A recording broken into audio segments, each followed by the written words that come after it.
John, y le da la más cordial bienvenida el Instituto Latinoamericano en Derecho y Sociedad, INLADES, y la Facultad de Derecho de la Universidad Nacional de Huánuco, en la cual hoy día hablaremos sobre Cámara Gesell, acompañado por la psicóloga Jenny Rosario Colqui Quiñones, quien le damos la más bienvenida. Y adelante, doctora.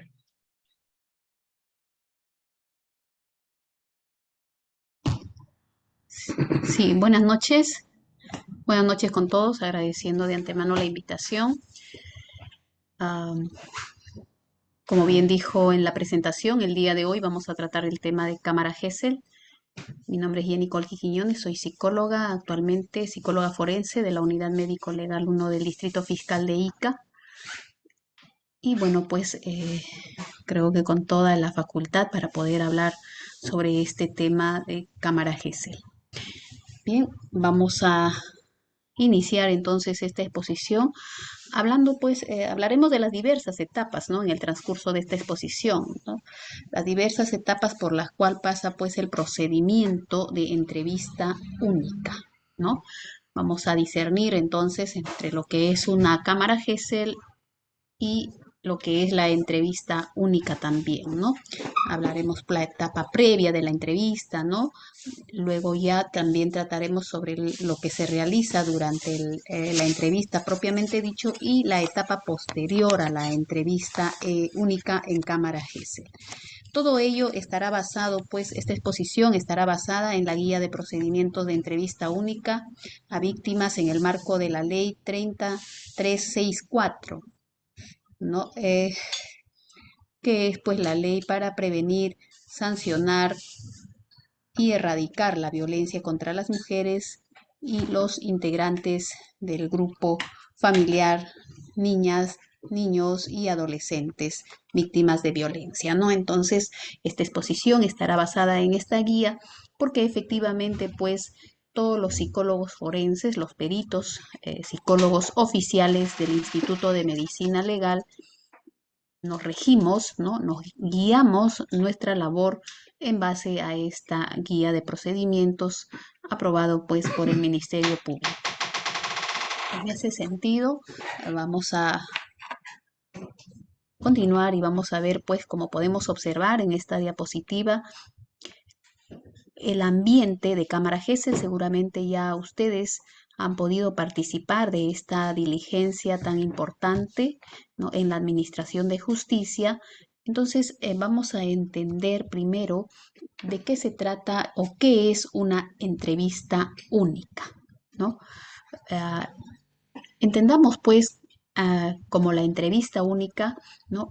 Una diligencia de declaración testimonial que forma parte pues de una investigación penal, ¿no? Generalmente esta entrevista única se aplica en niños, adolescentes o adultos presuntas víctimas de violencia o trata de personas con fines de carácter sexual, ¿no? Entonces, tengamos en cuenta que la entrevista única es una diligencia de declaración testimonial, ¿no?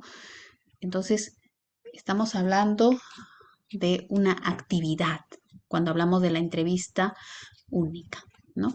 Generalmente, pues, por experiencia, se realiza la entrevista única por lo general en niños y adolescentes.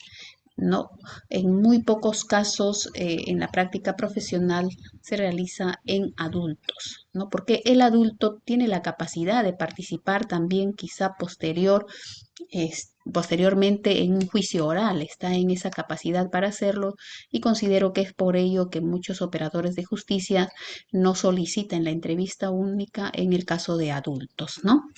Entonces ya entendemos que la entrevista única es una actividad, es un procedimiento, es una diligencia de declaración para recibir la declaración testimonial de la presunta víctima, ¿no? Hasta ahí es presunta víctima porque estamos en un proceso de investigación, ¿no?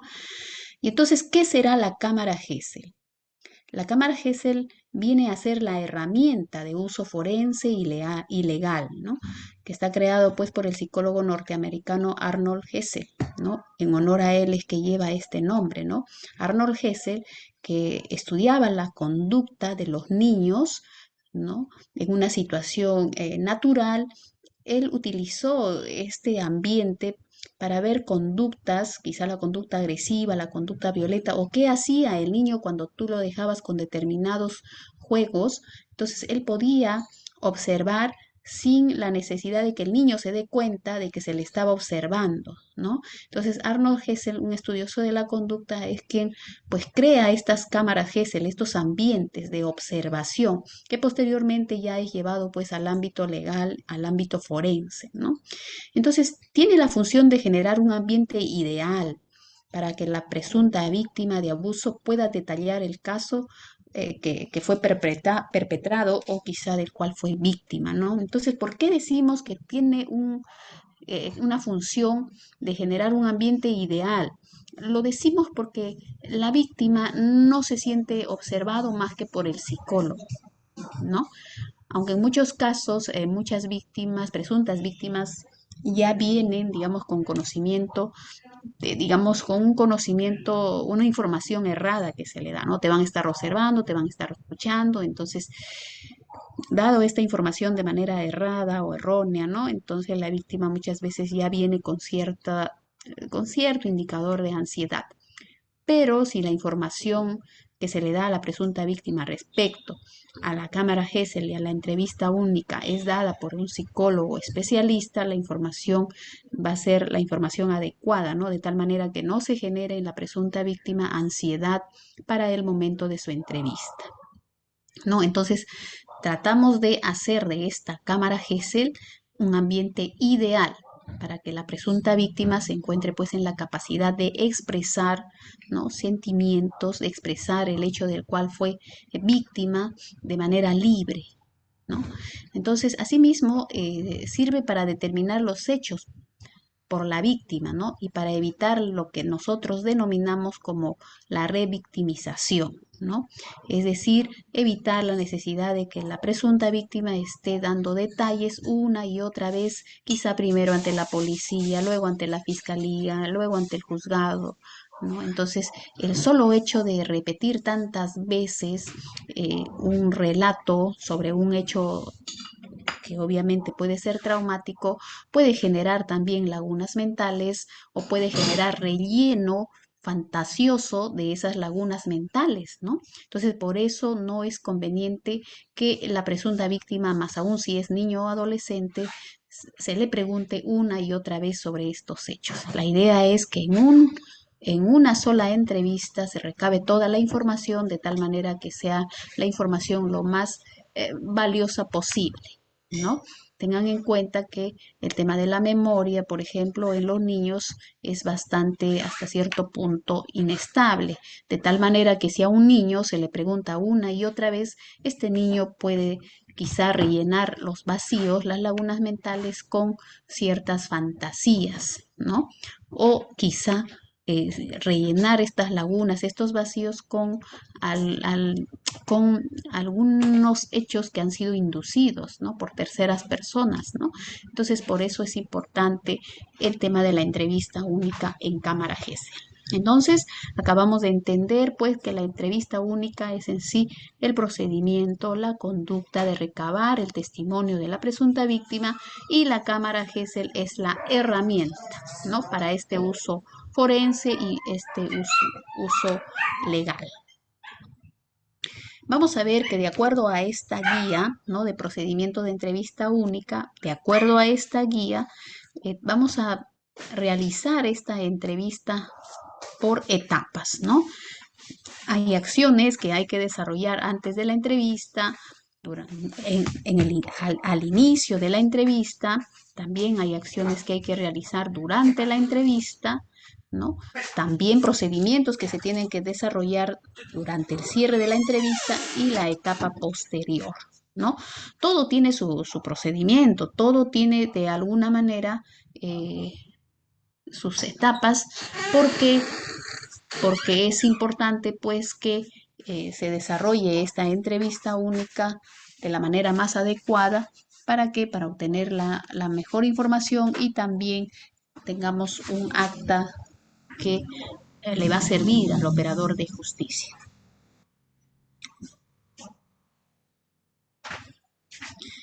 Bien, entonces estamos viendo pues que de acuerdo a esta guía tenemos etapas, ¿no? Antes de la entrevista, ¿qué es lo que se tiene que hacer antes de la entrevista? De esa entrevista única, ¿no? Al que seguramente cada uno de ustedes está ya familiarizado, ¿no? Pero muchas veces es importante, ¿no? Este tipo de capacitaciones para que de alguna manera también no se ejerza cierta presión sobre el entrevistador, ¿no? Algo que uno ve en la experiencia, en el trabajo, ¿no? Muchos abogados, fiscales, jueces que quizá no conocen en realidad el trabajo del perito psicólogo, muchas veces tratan de saltarse ciertas.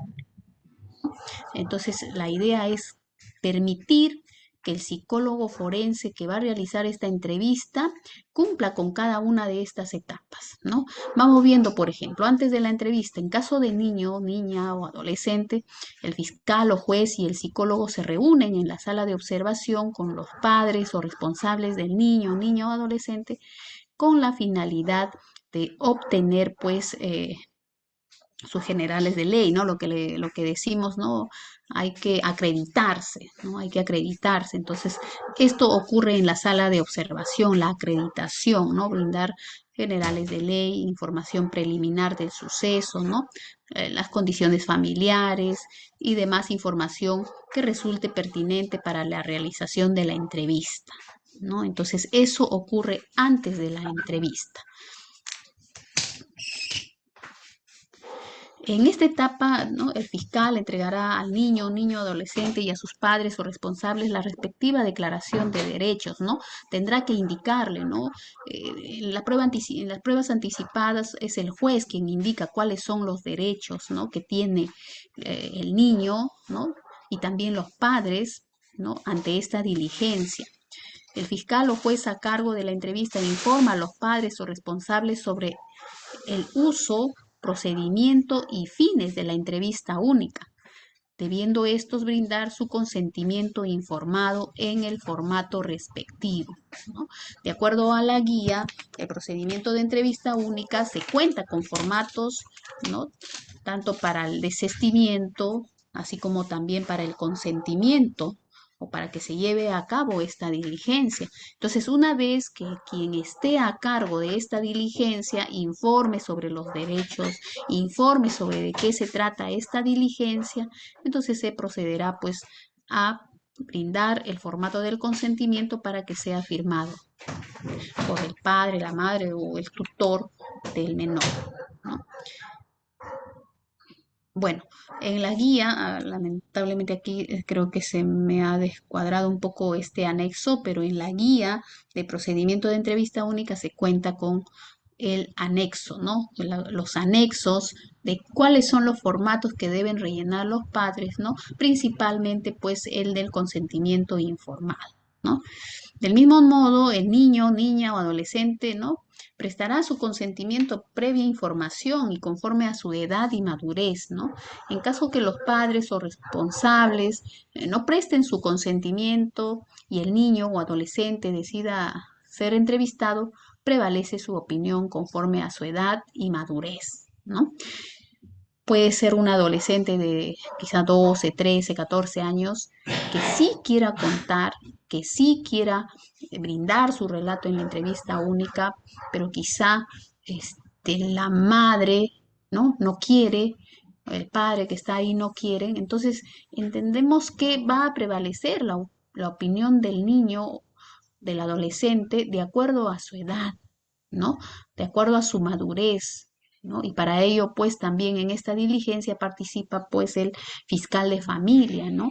Quien de alguna manera respaldará este derecho que tiene el niño, la niña, el adolescente de sí, quiere dar su versión, quiere hablar, ¿no? Pero quizá el padre quiere desistir. Entonces ahí prevalece lo que el niño o adolescente desea, quizá sí efectivamente dar su versión, relatar lo que le ha sucedido, Entonces eso es importante que tengamos en cuenta porque puede presentarse en nuestro diario laboral, ¿no? En nuestros quehaceres. Tenemos un caso donde la madre dice, no voy a firmar el consentimiento informado, pero la niña o adolescente que está ahí dice, pero yo sí quiero que me escuchen, no quiero contar lo que me ha pasado, entonces le damos pues, digamos, la debida atención y procede la entrevista única en esta adolescente, ¿no? De no contarse con el consentimiento de los padres responsables y entrevistados, se dejará constancia en acta, ¿no? Eso en el caso de que tampoco el menor quiera, ¿no? O la menor no quiera, los padres no quieren, entonces ahí es donde se deja constancia en el acta, ¿no? Y por su parte, pues el psicólogo informa al entrevistado sobre los usos, procedimientos y fines de la entrevista única, ¿no? Luego aquel prestará su consentimiento en el formato respectivo. O sea, es el psicólogo quien se encarga de brindar la información respectiva, ¿no? A los padres para que ellos entiendan de qué se trata la diligencia, ¿no? Cuál es la herramienta que se va a utilizar, en este caso la cámara Gesell, ¿no? En qué va a consistir, brinda esa información y los padres están ya en posibilidad de brindar o no su consentimiento y para eso se tiene el anexo 1 en la guía del procedimiento de entrevista única, ¿no? Esto es todas esas actividades es antes de iniciar la entrevista única, ¿no? Entonces, antes de la entrevista, el fiscal o juez informará al psicólogo los puntos sobre los cuales se debe enfatizar durante la entrevista. Si bien es cierto, ya ante la solicitud de una entrevista única, quien lo solicite, de ser el juez o el fiscal, debe de remitir, ¿no? Los actuados, por lo menos los hechos, ¿no?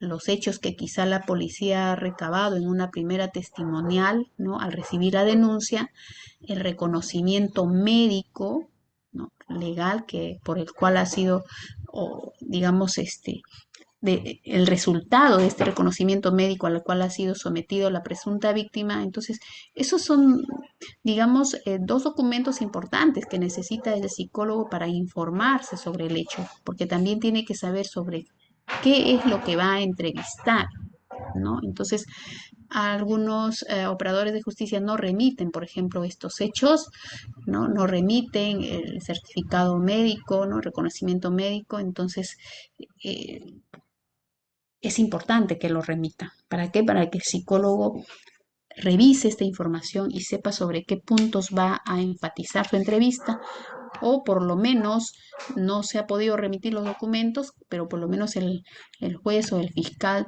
tiene que conversar con el psicólogo e indicarle los detalles de esta investigación, ¿no? De esta denuncia, para que el psicólogo pues realice una entrevista adecuado y recabe la información necesaria por el operador de justicia, ¿no? En el caso de persona mayor de edad, el fiscal o juez procederá a obtener sus generales de ley, información preliminar del suceso, las condiciones familiares de la persona mayor de edad y demás datos que resulten pertinentes para la realización de la entrevista, ¿no? Es decir, tiene que acreditar a esta persona que va a ser entrevistada, ¿no? En la cámara Gesell, ¿no? Al tratarse de una persona mayor, que en realidad en la experiencia son muy pocos los casos, ¿no? El fiscal o juez a cargo de la entrevista informa sobre el procedimiento y los fines de la entrevista única a la víctima, ¿no? También, así tal igual en los casos de los niños, adolescentes, también el juez o quien está a cargo de esta diligencia tiene que brindar la información de este procedimiento, ¿no? De en qué consiste la cámara GS, la entrevista única, ¿no? Y cuáles son los fines también de esta diligencia, ¿no? Y es el psicólogo quien obtiene pues el consentimiento informado, ¿no? En el formato respectivo. Es el psicólogo que también explicará a los padres, al menor o también a la persona adulta, ¿no? Para que esta persona pueda firmar el consentimiento. El inicio de la entrevista en cámara Gesell. Es importante que ustedes conozcan esto, ¿no? Es importante como operadores de justicia, ¿no? Que ustedes sepan sobre esto. Y yo me imagino que sí, ya han participado quizá de diversas diligencias como estas y a veces, bueno, no está de más reforzar esa información que ustedes tienen. ¿Para qué? Para que se mejore en el ámbito o en el desempeño de la labor que tienen, ¿no? Entonces, ya cuando estamos en el inicio de la entrevista, el fiscal o juez da inicio a la entrevista única y el psicólogo se presenta, ¿no? Eso es lo que se tiene que observar, ¿no? ¿Cuál es el proceder del psicólogo durante la entrevista única, ¿no? Eh, el psicólogo, luego de presentarse, procede a explorar adecuadamente sobre el hecho que se investiga, ¿no? En forma simultánea se realiza la respectiva grabación. Si en el proceso de entrevista surgen motivos justificados que impidan su desarrollo, el fiscal o juez, con la apreciación del psicólogo, la suspenderá o reprogramará, ¿no? Entonces, hay que tener en consideración eso, que una entrevista única puede ser suspendida, puede ser reprogramada de acuerdo a lo que va surgiendo durante el desarrollo de la misma.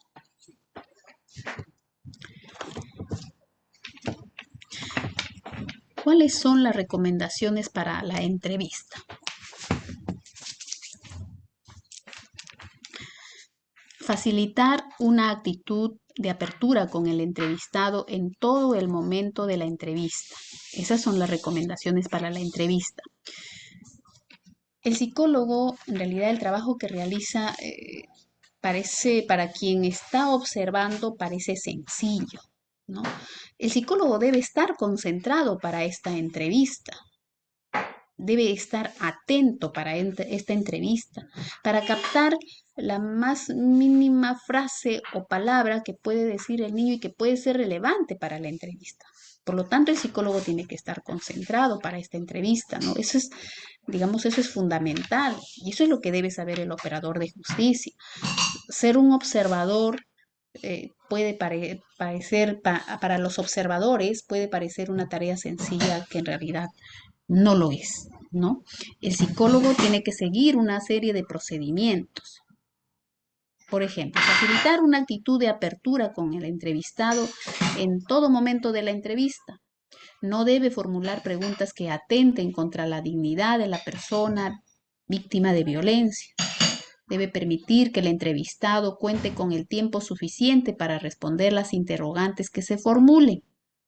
Y atentos con esto, ¿no? Porque muchos, sea un fiscal o un juez, por favor, licenciada, hágalo rápido, luego tengo una audiencia, no se demore, ¿no? Entonces, pero el psicólogo tiene la consigna de que debe permitir que el entrevistado cuente con el tiempo suficiente para responder las interrogantes que se formulen. Tiene que tomarse su tiempo también, ¿no? El psicólogo no debe sugerir el nombre, sobrenombre o apellido del investigado antes, durante o después de la entrevista, salvo que el entrevistado lo mencione. Atentos a esto, ¿ves? El psicólogo también debe estar atento a esto, ¿no? A no cometer una serie de errores durante la entrevista. El psicólogo debe evitar expresar verbal o gestualmente acuerdo o desacuerdo con la declaración efectuada por el entrevistado, ¿no? El psicólogo no puede decir, ah, sí, tienes toda la razón, ¿no? O sí, mira, lo siento. No, el psicólogo no puede, debe evitar expresar verbal o gestualmente estar en acuerdo o desacuerdo con la declaración efectuada por el entrevistado.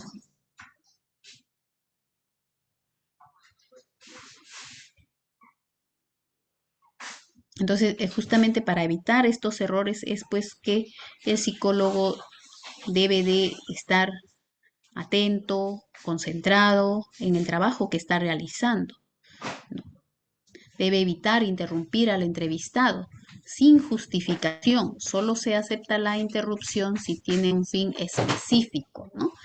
Entonces, el psicólogo muchas veces va a respetar todo lo que va diciendo el entrevistado o la entrevistada, ¿no? Entonces, muchas veces el hecho de presionar al psicólogo para que termine, para que se apure, también puede influir negativamente en su trabajo, ¿no? Pero un psicólogo que hace bien su trabajo no va a interrumpir al entrevistado, pese a que mire la hora y vea que se está demorando mucho, no lo va a interrumpir, ¿no? A menos que haya alguna justificación. El psicólogo no usa terminología que el entrevistado no pueda comprender, y esto también hay que entender, ustedes lo tienen que entender. El psicólogo va a adecuar su lenguaje de acuerdo a la edad maduracional del entrevistado, ¿no? Incluso el trato. No es lo mismo entrevistar a una niña, niño de 4, 5 años a un adolescente de 13, 14, 15, ¿no? Y también el psicólogo debe evitar hablar temas irrelevantes, ¿no? Para la investigación. Pero aquí vamos a discriminar, ¿no? Dos cosas. ¿En qué etapa de la entrevista se está? Si se está en la etapa de la entrevista donde el psicólogo trata de entablar la confianza, el rapport, la simpatía con el entrevistado, ahí sí el psicólogo puede hablar quizá de temas algo irrelevantes, ¿no? Para la investigación. Pero ya cuando se está en la etapa donde se le está tomando el relato de los hechos que son materia de investigación, ahí obviamente no va a abordar o no va a tocar temas irrelevantes, ¿no? Pero, por ejemplo, en el caso en que hay algunas adolescentes o niños que durante su narrativa, ¿no?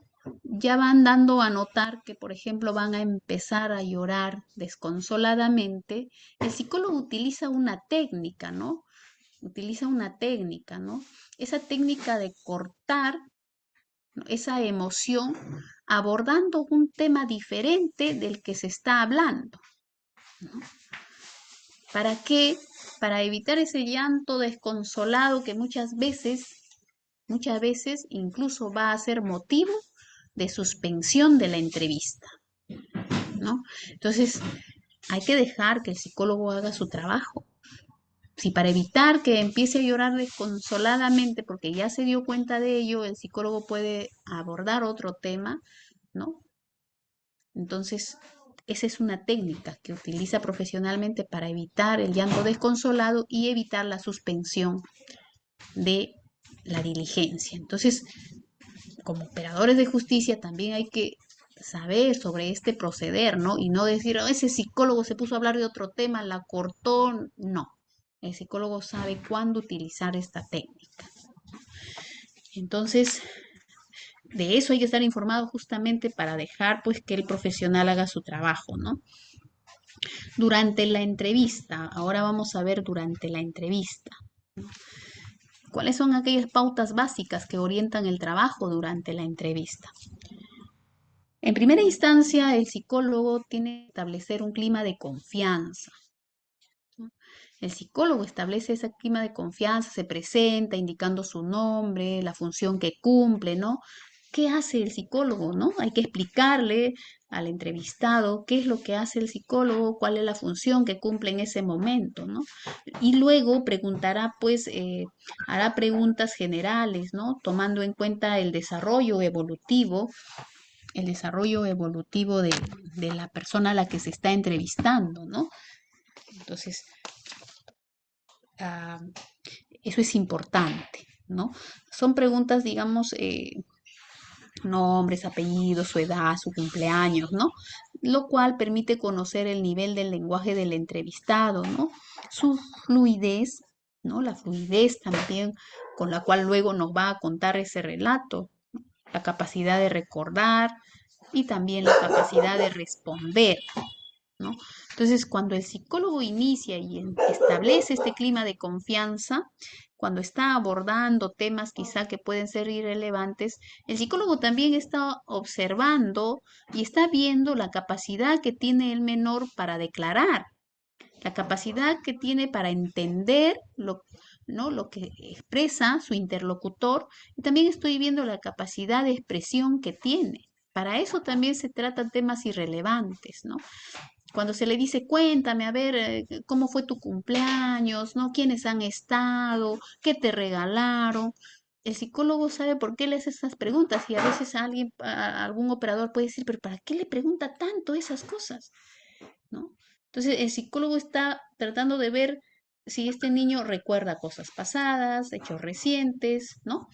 Si este niño tiene la capacidad de responder fluidamente, ¿no? Para eso es lo que el psicólogo está viendo y también está tratando de entablar un clima de confianza para que el niño de alguna manera va perdiendo esa tensión, esa ansiedad que le genera estar en un ambiente donde sabe que se le va a preguntar cosas quizá que le desagradan, ¿no? Entonces, ¿no? Esta etapa es breve, ¿no? Es breve y aborda aspectos cotidianos y neutrales de interés del niño, ¿no? Del adolescente, del adulto, indagar sobre sus preferencias, por ejemplo, cuál es su pasatiempo, qué le gusta hacer, ¿no? Digamos también como una manera de calmar esa ansiedad, ¿no? Entonces, doctora, por favor, eso, sáltese eso, ¿no? Y hay que entrar de frente al tema. Entonces, en realidad no estamos, de alguna manera, nos queremos saltar una etapa tan importante que es generar la confianza, la seguridad al menor, ¿no? No pidamos eso cuando estamos en una diligencia de cámara GESEL. ¿Por qué? Porque más bien nos interesa que el psicólogo haga un buen trabajo y obtenga pues información importante, relevante de esta diligencia, ¿no?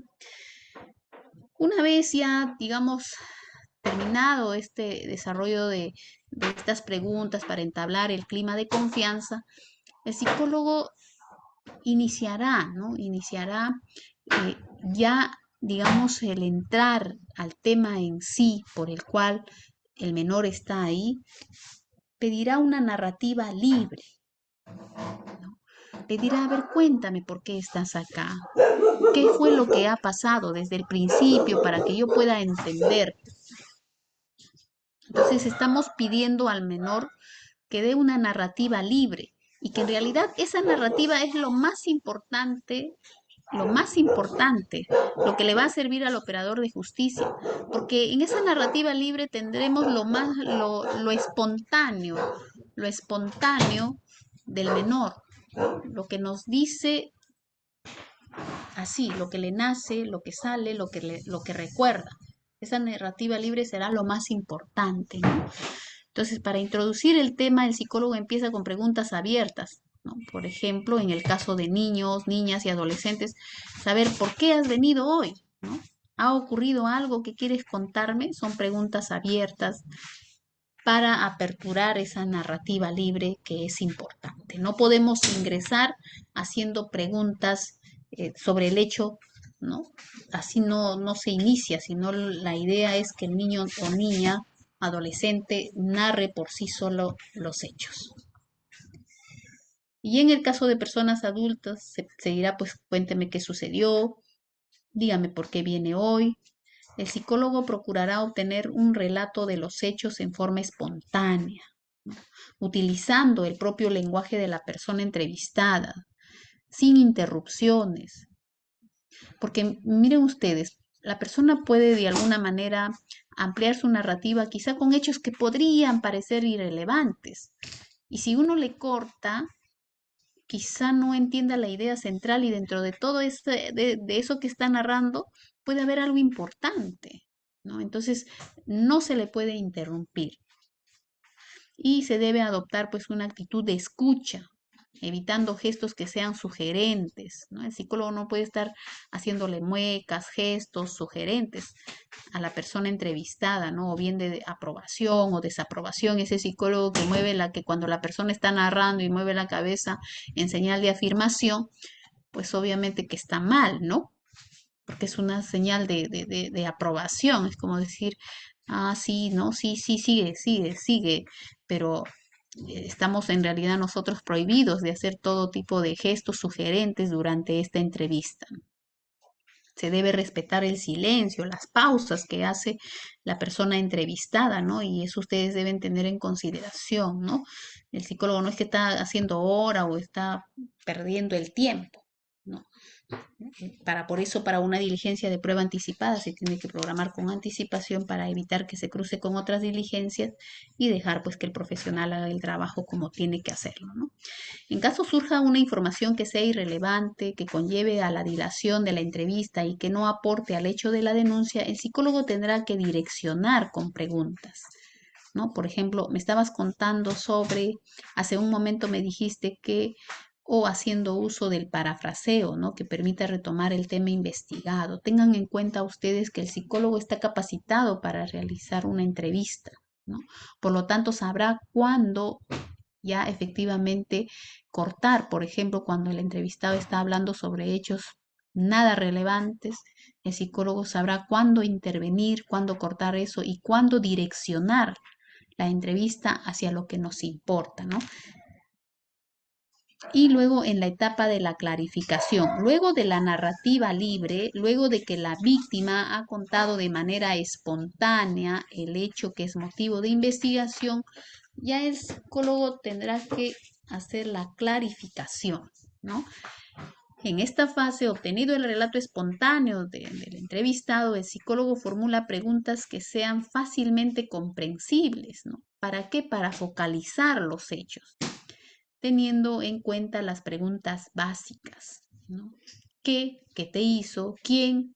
Dame el nombre, si conoces el nombre, quién fue, ¿no? Datos, apellidos, qué parentesco tiene, ¿no? ¿Cómo? ¿No? Si dice, me tocó mi seno, ¿cómo? ¿No? ¿Cuándo? ¿Dónde?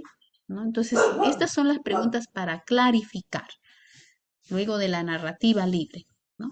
Porque muchos dicen, ese chico me tocó, pero luego, ¿quién será pues ese chico, no? Pero ya llegará la etapa de la clarificación donde la persona tiene que identificar. Me dijiste que ese chico te tocó. ¿Quién es ese chico? Tienes los datos, sabes cuáles son sus nombres, entonces eso es en la etapa de la clarificación, ¿no? Así obtiene pues una información con mayor precisión, debiendo formular una pregunta a la vez que se adecue al nivel maduracional, cultural y de instrucción del entrevistado. Esta mañana, por ejemplo, yo tuve una entrevista en Cámara Gesell y una menor de 14 años narraba que había sido víctima de abuso sexual cuando tenía, ella dice, cuando tenía 6 o 7, no recuerdo bien, pero la abogada insistía en que nos diga la fecha, ¿no? Entonces, para eso también hay que estar atentos, ¿no? Si la menor no sabe si fue a los 6, a los 7 años, la fecha exacta tampoco lo va a saber, ¿no? Entonces hay que tener en cuenta, si bien es cierto, ya esta menor tiene 14 años, ¿no? Algo más de su nivel maturacional, pero el hecho ha ocurrido cuando tenía 6 o 7 años, ¿no? Y a esa edad la mayoría de los niños no, ni siquiera a veces recuerdan fechas, ¿no? Entonces, para eso también hay que estar, digamos, atentos y saber qué preguntas vamos a hacer, ¿no? Y que y si podemos, pues, clarificar algunas dudas con la ayuda del psicólogo, enhorabuena. Y si no, hay que entender que muchos niños, por la edad que tienen, quizá no pueden brindar tal información, ¿no?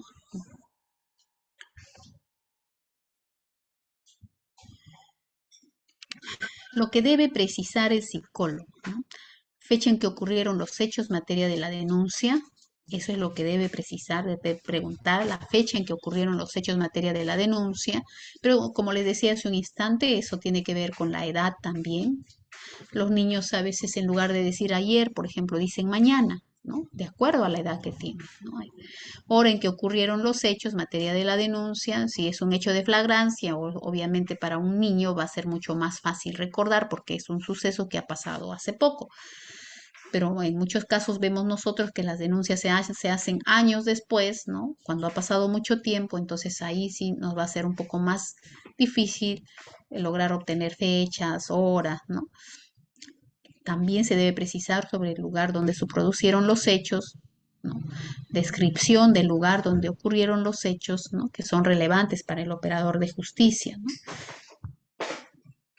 Cómo sucedieron los hechos, ¿no? Identificar al supuesto agresor, establecer el vínculo con el supuesto agresor, determinar la frecuencia e intensidad en que se dan los hechos, ¿no? precisar el tiempo de inicio del hecho violento, ¿no? Desde cuándo viene sucediendo los hechos. Esto también precisa el psicólogo porque esto va a ayudar bastante también al momento en que el psicólogo ya en la etapa posterior realice pues la pericia psicológica, ¿no? Porque ello nos ayudará a ver la presencia o no de afectación, ¿no? Entonces, si por ejemplo, precisando el inicio del hecho violento, nos dicen que es desde los 11 años hasta los 15 años, obviamente que ahí vamos a encontrar quizá más indicadores de afectación. ¿Por qué? Porque el hecho violento ha sido frecuente, constante, ¿no? Entonces, eso nos ayuda a nosotros también para la realización de la pericia psicológica, ¿no? Y también el psicólogo precisará, buscará la información, ¿no? Para ver la existencia de otras víctimas por parte del agresor, ¿no? Le preguntaremos a la víctima, ¿sabes si él te hacía solamente a ti eso que me contaste? Entonces la víctima dirá, no, no solamente me hacía a mí, también le hacía a mi hermanita, por ejemplo, ¿no? Indagará sobre recursos de afronte ante la situación de violencia, ¿no? ¿Cuáles son esos recursos de afronte que tenía, ¿no? ¿No? Cuando él llegaba yo me iba, ¿no? Yo salía, me iba en mi amiga, ¿no?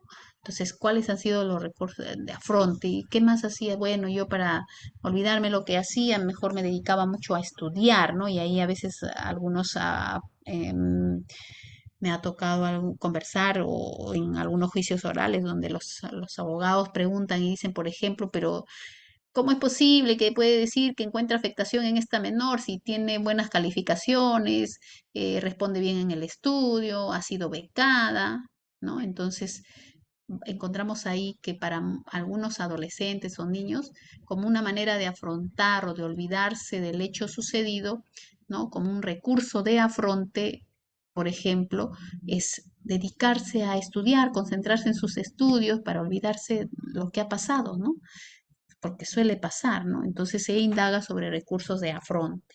También se indaga las motivaciones para realizar la denuncia, ¿no? Porque es importante que también en la entrevista de cámara GESEL se pregunte, ¿no? ¿Y cómo te animaste a denunciar? ¿No? O a cómo te animaste a contárselo a tu mamá, ¿por qué? ¿No? Es importante ver también la motivación para realizar la denuncia, ¿no? Y también algunos antecedentes de denuncias por hechos similares, ¿no? También se podrá explorar sobre la expectativa frente a la denuncia y ahora qué quieres que pase, ¿no? Ante esta situación que tú me contaste, ¿qué quisieras que pase, ¿no?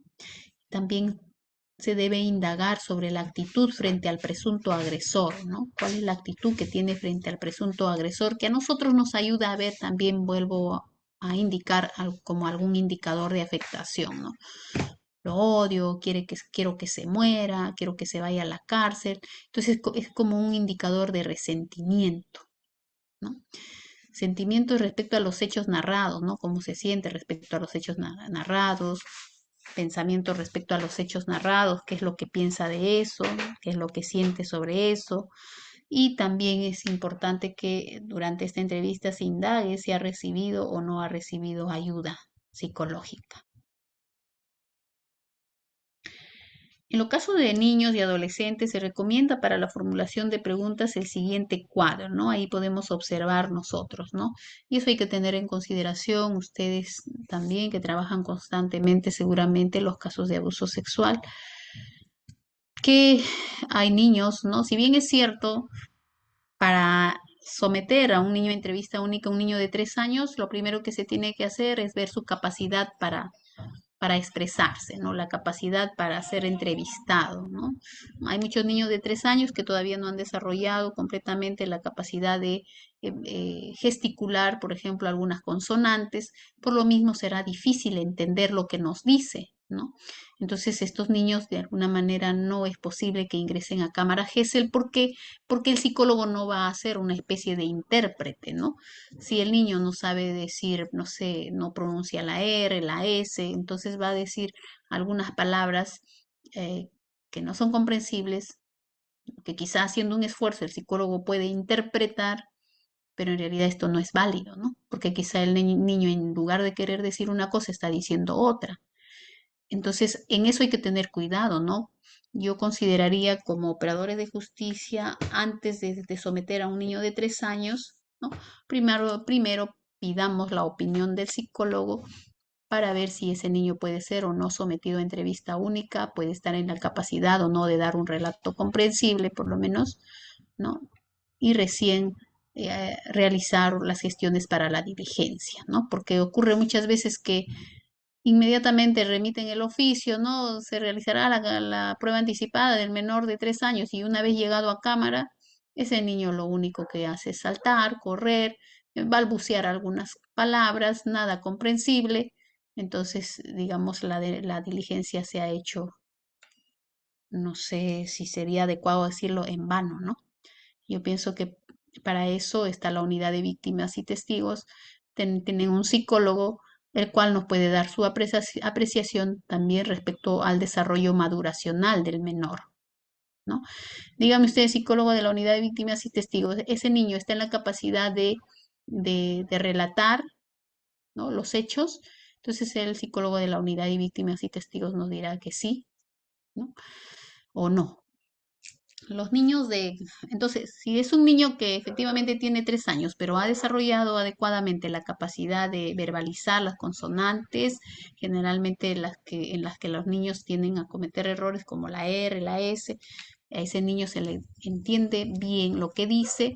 Entonces, al tratarse de un niño de 3 años, lo único que la información más relevante que vamos a recabar en él es el quién y qué, ¿no? Algunas veces nos dirá dónde, ¿no? Y si es un niño que va con bastante estimulación, quizá de parte de los padres, se expresa bastante adecuadamente, quizá nos llegue a decir hasta cuándo y cuántas veces, ¿no? Y si no, en un niño de 3 años lo único que podemos recabar es quién le hizo y qué le hizo. En los niños de 4 a 6 años podemos recabar información, ¿no? Quién lo hizo, qué le hicieron, dónde le hicieron, ¿no? Ojo que este es un cuadro referencial, porque tiene que ver con la estimulación que tienen los niños, ese desarrollo en los niños, ¿no? Hay padres que estimulan bastante a sus hijos, entonces a los 3 años ya hablan claramente, ¿no? Son niños que pueden darte bastante información, dialogan bien, conversan bien, y hay otros padres que engríen demasiado a sus niños, a los 3 años todavía está balbuceando, no te cuenta nada, es un engreído, llora. Entonces, por eso les decía que este cuadro es referencial, porque tiene que ver con cómo se ha estimulado al niño y las capacidades que ha desarrollado, ¿no?, para declarar. Entonces, de acuerdo a este cuadro, nos dice que, por ejemplo, de 7 a 8 nos dirá solamente quién le hizo, qué le hicieron, dónde le hicieron, cuándo. Y el niño de 11, 12 años sí está en la capacidad de decirnos quién le hizo algo, qué le hicieron, dónde, cuándo, número de veces y las circunstancias, ¿no? Vuelvo a recalcar, este cuadro es bastante referencial. Entonces, vamos viendo ahora también ustedes que están más por la zona de Pucallpa, ¿no?, la zona de la selva, donde quizás se ve mucho más casos de trata, ¿no? Y también esta guía de entrevista única ha tenido en consideración, pues, ¿no?, las entrevistas únicas en cámara Gesell para los casos de trata, ¿no? Y en los casos de trata, pues, el psicólogo tendrá que abordar la entrevista en función, ¿no?, a la dinámica en la que se da la trata de personas, ¿no?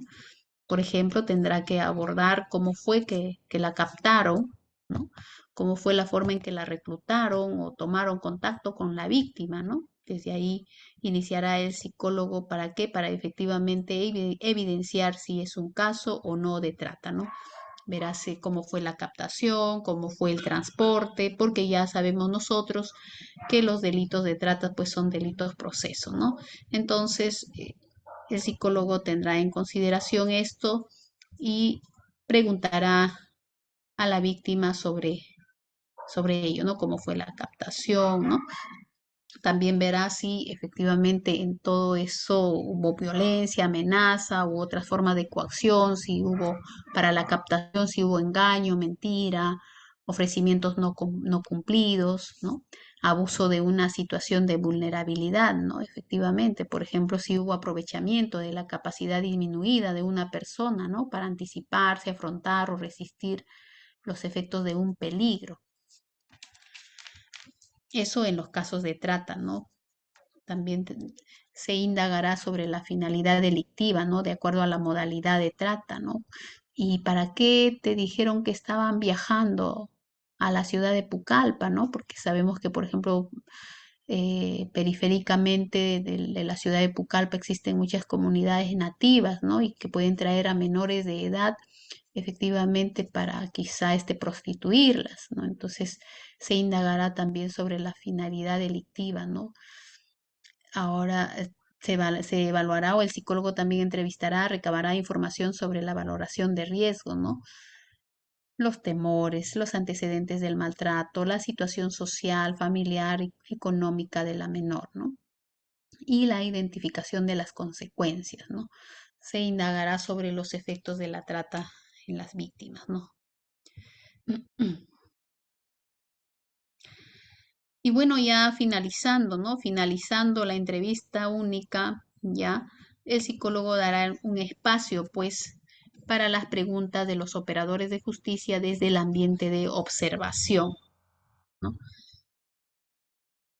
Culminada la fase de la clarificación, el psicólogo recibe, pues, ¿no? A través del fiscal o juez, según sea el caso, las preguntas formuladas por los intervinientes, ¿no? Las cuales deben vincularse con los hechos relatados por la víctima. A veces, bueno, ocurre, ¿no? En el trabajo de que, por ejemplo, hay abogados o incluso hasta el mismo fiscal o hasta el mismo juez que puede quedarse dormido o que no puede estar atento o que puede estar mirando el celular o que puede estar tratando de hacer dos o tres cosas a la vez, atendiendo diligencias, quizá, audiencias y a su vez tratando de escuchar. Entonces no está atento a la entrevista. Y como no está atento a la entrevista, muchas veces las preguntas que hace son preguntas repetitivas, las cosas, algo que ya dijo el menor. Entonces, para ello se sugiere que se preste atención durante la entrevista, ¿no? Porque también se permiten pues preguntas que están vinculados con los hechos relatados, ¿no? Si aquel operador de justicia no conoce su caso, entonces quizá también no va a hacer preguntas relevantes para que el psicólogo lo transmita al menor, ¿no? Se dice que estas preguntas deben estar vinculadas con el hecho relatado por la víctima, ¿no? No pueden hacer otra pregunta, ¿no? Si el niño, ah, la semana pasada estuve realizando una entrevista y la menor solamente dijo, no, me metió su dedo en mi pepa, ¿no? Fue lo único que dijo, pero lo que el fiscal quería que se le pregunte es, a la menor se le pregunte si en algún momento había visto el miembro viril del hombre, ¿no? Entonces, ¿cómo podríamos introducir esa información si la menor en ningún momento ha dicho eso, ¿no? Nunca habló de ningún miembro viril, nunca dijo vi algo del hombre, no dijo nada. Entonces, se tienen que hacer preguntas que están relacionadas con los hechos que ha relatado la víctima, que dijo en ese momento en su narrativa libre y que se ha clarificado con las preguntas del psicólogo. Asimismo, el psicólogo adecuará las preguntas al nivel cognitivo y sociocultural del entrevistado para su comprensión. Obviamente, pues este psicólogo tendrá que utilizar un lenguaje de acuerdo a la edad maduracional del niño, si es un niño de 3 años o si es un adolescente de 12, 13, 14, ah, digamos, diversificando estas preguntas, si es un niño que viene pues quizá de una zona rural o es un niño que vive en la ciudad, ¿no? Porque entendemos que su capacidad quizá de comprensión sea diferente, ¿no? De advertirse en la narración otros hechos de violencia distintos al de la investigación, el fiscal o juez deberá profundizar, ¿no? Eso nos queda claro. Si nos habla de otra víctima y de otros hechos, pues en todo caso hay que profundizar sobre eso, ¿no? Para no estar, digamos, programando otras diligencias más. Y el cierre de la entrevista, ¿no? El fiscal o juez dispone la culminación del procedimiento de entrevista única. El psicólogo preguntará al entrevistado si tiene algo más que agregar o alguna pregunta. De no ser así, procederá al cierre de la entrevista con frases cordiales. Ya dijimos entonces que al momento de la de las preguntas, el operador de justicia debe de haber estado atento para hacer las preguntas relevantes. Tiene que tener en consideración que el psicólogo no puede introducir información que el menor no ha dicho, no se le puede sugerir respuestas, ¿no? No se le puede coaccionar, ¿no? Porque, por ejemplo, ¿no? En un caso de algún adolescente que ha estado frecuentemente, quizá con una persona adulta, una niña de 12 años, ¿no? Que constantemente iba a la habitación de una persona adulta, entonces recuerdo que el abogado de la parte imputada decía, ¿no? Pero pregúntele usted, ¿por qué iba a la habitación de este señor si ya una primera vez había abusado de ella? Entonces, esa es una pregunta, digamos, de cuestionamiento, ¿no? Entonces, yo no puedo cuestionar, el psicólogo no puede cuestionar a su entrevistado, no puede juzgar, ¿no? Entonces, eso hay que tener en cuenta ustedes como abogados, de entender el trabajo del psicólogo, ¿no? Voy a poner en observación que la psicóloga no quiere hacer esas preguntas, pero también pues hay que poner observaciones que son, que van de acuerdo con el trabajo del psicólogo.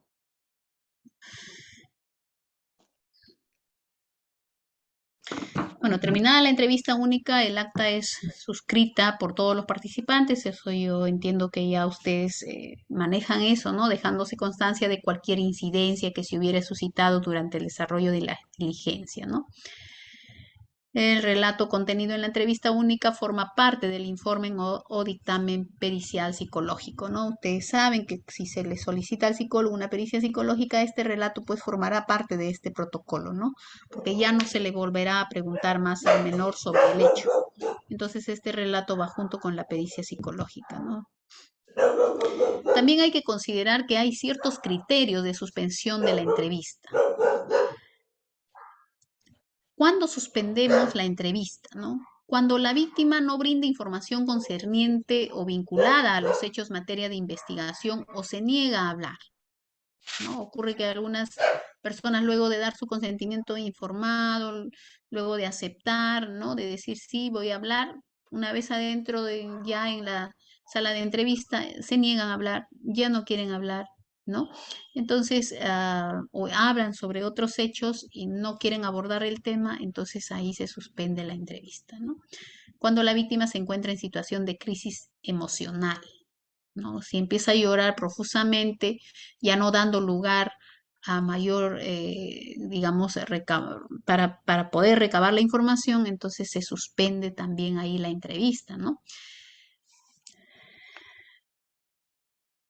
Y bueno, algunos operadores dirán, pero bueno, que se le pase, hay que esperarnos un ratito, que deje de llorar, ¿no? Pero ya saben ustedes que la guía nos dice que ante una situación así debemos suspender, ¿no? Cuando la menor está en una crisis emocional debemos suspender y la suspensión muchas veces puede llevar a una reprogramación, ¿no?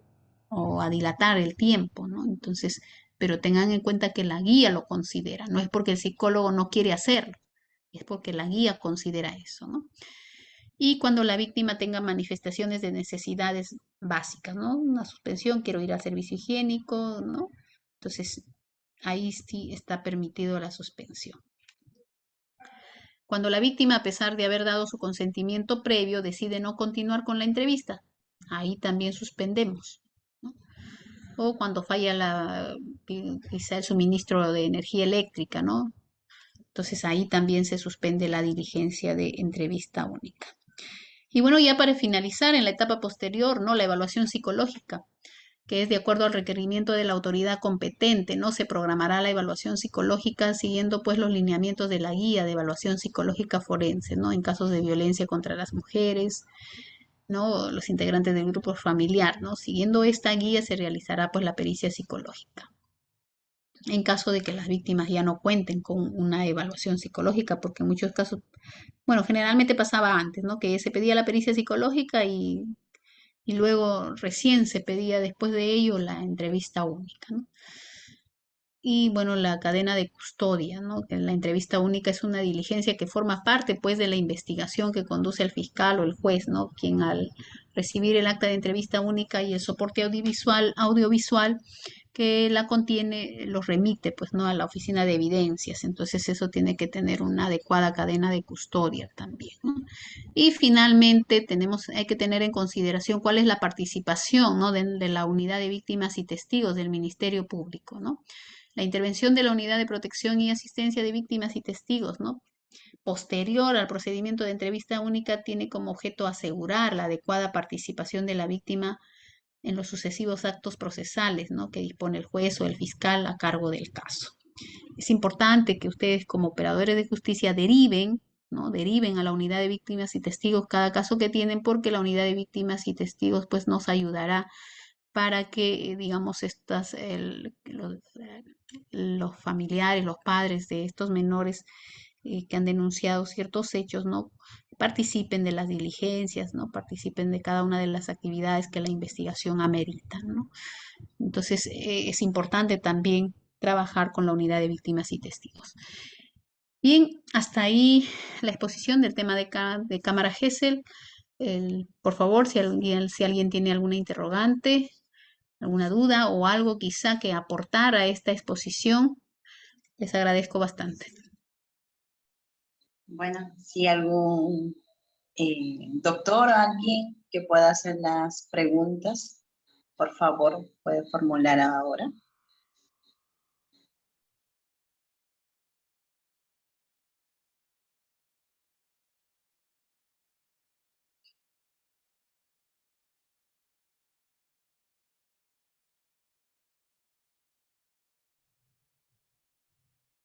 Bueno, sin ninguna otra duda, alguna pregunta, culminamos con esta sesión. Gracias, doctora Jenny, por esta exposición. Y nos vemos en la siguiente sesión con el doctor Frank Almanza. Nos vemos. El día de mañana. Ajá. Gracias, Muchas doctora. gracias, muchas gracias. El día de mañana a las 8 de la noche tenemos la sesión de la prueba en el proceso de violencia familiar. Nos conectamos el día de mañana. Gracias.